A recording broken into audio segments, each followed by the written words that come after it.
Salam sejahtera Malaysia, terima kasih kerana menonton video-video dalam channel ini. Sebelum kita mula, jangan lupa untuk tekan tombol subscribe, share, like, dan komen. Let's go! Salam sejahtera dan selamat malam kepada semua pendengar. Berita seterusnya, pembelaan Rosmah dalam kes rasuah hanya penafian semata-mata.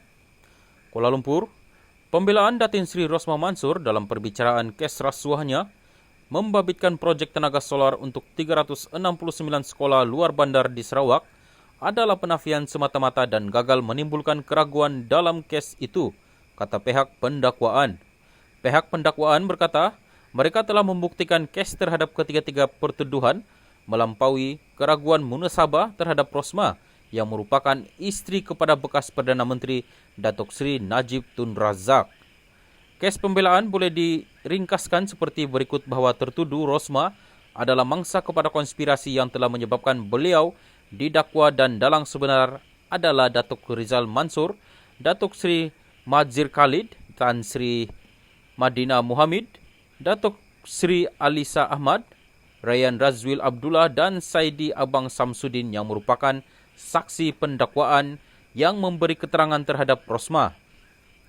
Kenyataan saksi Rosmah dan keterangannya semasa pemeriksaan semula terdiri daripada kritikan tajam dan pedas terhadap peguam yang mengetuai pendakwaan dan saksi-saksi di atas, kata pihak pendakwaan dalam penghujaan bertulis yang difailkan di Mahkamah Tinggi. Ia seterusnya berkata, pembelaan tertuduh terhadap setiap pertuduhan adalah satu penafian semata-mata dan gagal menimbulkan keraguan munasabah terhadap kebenaran kes pendakwaan. Pihak pendakwaan berkata Rosmah telah menafikan mengarahkan bekas pembantunya Rizal untuk meminta rasuah itu dan persoalan kemudian timbul sama ada Rizal adalah seorang ahli politik yang berpengaruh untuk membuat tuntutan itu. Memandangkan kelebihan tertuduh dan berdasarkan fakta pengakuannya sendiri bahawa beliau tidur dengan PM, sangat mustahil Rizal membuat permintaan untuk dirinya sendiri. Tertuduh juga mencadangkan Rizal menggunakan namanya untuk meminta rasuah. Hakikat bahawa tertuduh menggunakan Rizal untuk meminta rasuah adalah konsisten dan modus operandinya, katanya. Dalam penghujaan di akhir kes pembelaan, pihak pendakwaan berkata tiada sebab untuk saksi utama Rayyan Razwil dan Saidi membuat kes terhadap tertuduh.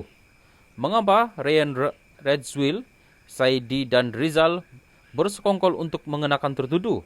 Tertuduh mendakwa kesemua saksi itu adalah pesalah dan untuk menyelamatkan diri atas kesalahan itu, mereka menunding jari kepadanya. Keseluruhannya, versi tertuduh dianggap tidak masuk akal. Bukti didedahkan selepas RM1.5 juta telah diambil dari bank dan diserahkan kepada tertuduh. Gambaran daripada kejadian itu seperti yang diterangkan oleh Saidi mematahkan sebarang cadangan bahawa beliau sengaja membuat cerita untuk melibatkan tertuduh, kata pendakwaan sambil menambah ia telah membuktikan tuduhan meminta melampaui keraguan yang munasabah.